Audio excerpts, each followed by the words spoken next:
Mr. Farage, good morning. Hello. You think you definitely... You are? Channel 1 Russia. We actually have a nice habit meeting near the BBC. A week was almost a week before the referendum. You think you are definitely winning now? Well, I think we're winning. Yeah, look, I think there's been a shift, swing a couple of weeks ago. I think people have just had enough of being threatened by the Prime Minister and the Chancellor. Just in the end, you tend to get a counter-reaction. I think there's a bit of that happening.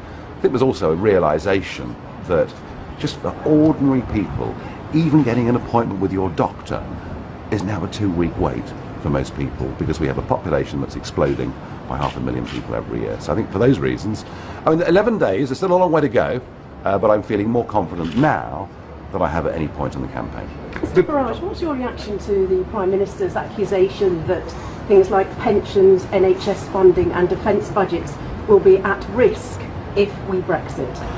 You know, the Chancellor and the Prime Minister now trying to threaten old people. It's pretty unseemly, in my view.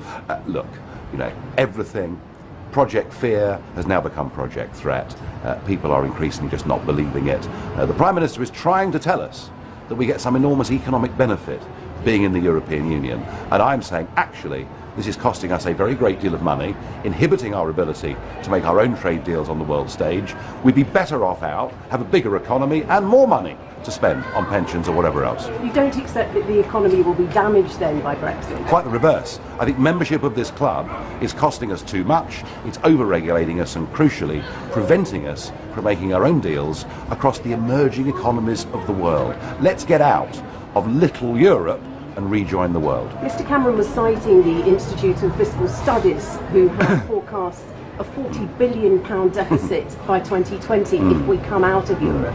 I mean, that's an independent financial organisation. If only it was. You know, this wonderful God, the IFS, and we should believe every word they say. Well, actually, most of their money comes in directly from the British government. Over 10% of their money comes from the European Union in Brussels. They were commissioned to produce a report that came up with this conclusion. And generally what you find is that well-paid people living off public money don't tend to bite the hand that feeds them. What's your message then to those pensioners who would be concerned by the Prime Minister's message, and many of whom, I mean, a good part of your support supposedly comes from that age group? Yeah, my message to the pensioners is, this is the Prime Minister who's campaigned for Turkey to join, now says he might veto it. This is the Prime Minister who said he might vote either way in this referendum and is now forecasting economic doom.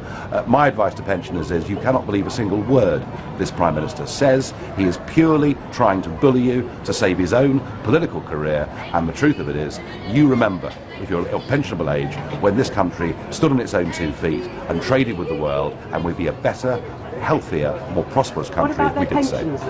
Well, by definition, if the country is richer, there are fewer pressures on pensions, the health service and everything else. And I strongly take the view that membership of this big club cartel called the single market is bad for British business and bad for our national income.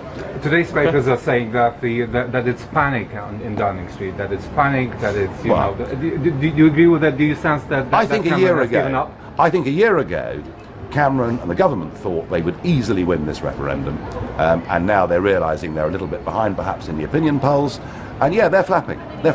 What I expect over the next 11 days are more threats, more predictions of doom, and more nasty personal attacks on Boris, myself and anyone involved with the Brexit campaign. But you know what?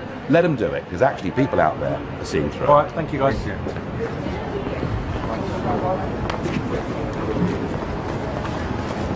Can we get water?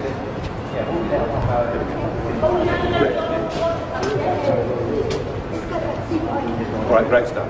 Brexit! Take their money!